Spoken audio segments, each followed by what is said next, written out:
Wabasha County family says they are still in shock after a possible tornado tore through their farm Wednesday night, damaging several buildings. Yeah, that includes one woman's home, which she says is now a complete loss. KTTC's Megan Zempel continues our team coverage tonight.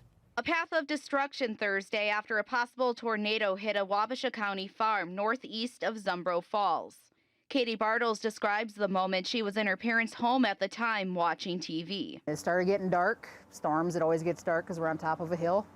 Mom looked out the kitchen window and she said, "Hey, it's getting windy out." "Oh, it's getting really windy out." I got up, walked to the kitchen window right as a tree snapped off and broke the electrical lines.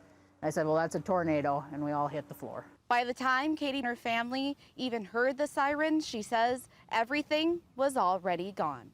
The storm went through in 1 minute and 46 seconds from the time the tornado touched down until it was past us. Several buildings were damaged, including Katie's house. She says it's a total loss and she fears insurance won't be enough to rebuild. This is my life. This is all I've ever worked for, all I've ever dreamed for.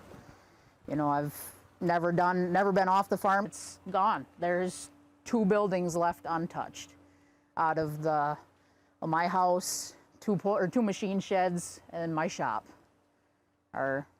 My shop is fixable, but the rest of them are total losses. Bartles says despite everything, she's happy she and her family are okay. Every once in a while, I just got to take a break and be like, man, I'm just glad to be alive. In Wabasha County, Megan Zempel, KTTC News. Glad to be alive. Puts it in perspective. Some amazing video there from our KTTC drone. Bartles, by the way, says the outpouring of support from the community has been overwhelming, and she says she is thankful for that.